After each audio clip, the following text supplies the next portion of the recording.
La convention cadre signée le 19 novembre 2012 pour l'égalité professionnelle entre les femmes et les hommes identifie la région Centre comme territoire d'excellence expérimentale. 4 territoires sont sélectionnés pour déployer des actions spécifiques: Tours, Montargis, Bourges et Châteauroux, La Châtre, Le Blanc. Retenu sur ce projet parmi les acteurs régionaux, la RACT Centre s'est vu confier différentes missions, dont l'analyse des accords et des plans d'action signés entre 2011 et 2013 par les entreprises ayant un effectif compris entre 50 et 250 salariés.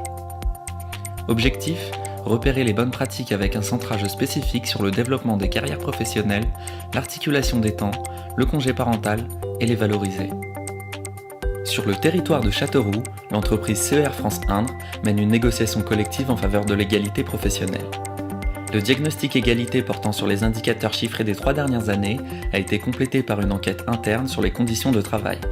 Font alors partie du plan d'action mis en place la question de la conciliation des temps de vie professionnelle et familiale, dont la distance domicile-travail et la garde des enfants, et la possibilité du télétravail. L'entreprise, c'est le CER France Indre, qui exerce son activité dans l'expertise comptable et l'accompagnement des entreprises, et dont la dimension est de 120-130 salariés sur le département de l'Indre. Dans le cadre de la mise à place d'un accord égalité femmes-hommes, nous avons travaillé sur 3 axes principaux. Alors cet accord est relativement important puisque notre entreprise est constituée de 70% de femmes, et aujourd'hui dans nos métiers qui sont la comptabilité, le conseil aux entreprises principalement, les emplois sont de plus en plus féminins et occupés par des dames. Cet accord bien sûr n'est pas réservé aux dames puisqu'il s'applique à l'ensemble des personnes, des hommes également peuvent en bénéficier.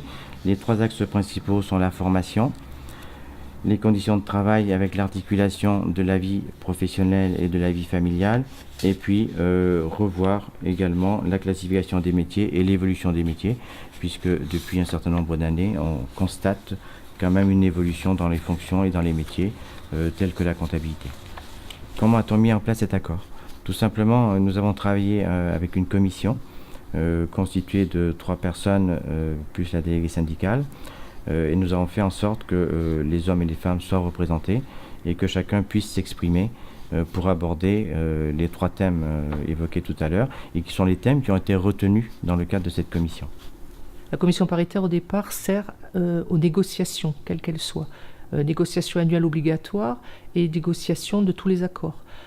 Sauf que là, c'est une commission qui a été nommée, qui est une émanation de cette commission paritaire de manière réduite.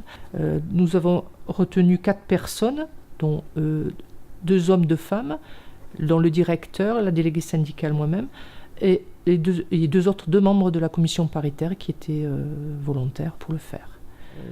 L'autre chose que nous avons fait, c'est que nous sommes partis aussi en même temps d'une enquête que faisait la CHSCT et qui a été complétée par l'enquête que nous on avait aussi. On a regroupé les 2 pour pouvoir faire un sondage auprès des salariés, à la fois sur les conditions du travail et sur le télétravail, savoir l'envie qu'ils avaient ou l'intérêt qu'ils voyaient dans le télétravail. Un élément pour moi très important dans le cadre de cet accord est la mise en place du télétravail.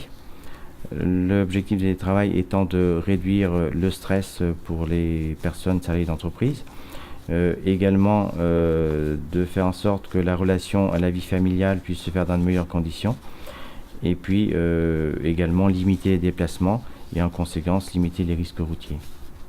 Sur le télétravail, il y a eu des contestations, c'est-à-dire qu'on pourrait penser que, comme une partie du personnel féminin est à 80%, c'est une manière de le faire repasser à 100%.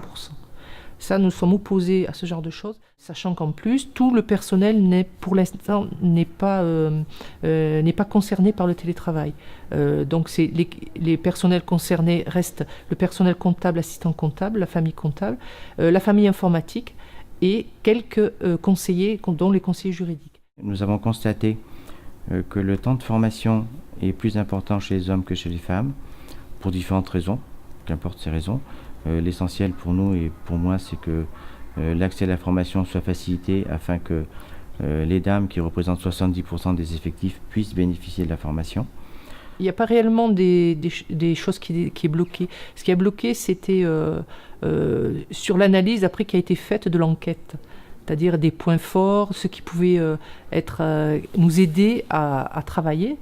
Et ce qui a bloqué, c'est peut-être aussi vouloir partir sur certains axes. Bon, la formation, par exemple, demander que l'accès à des formations qualifiantes pour les femmes soit une priorité.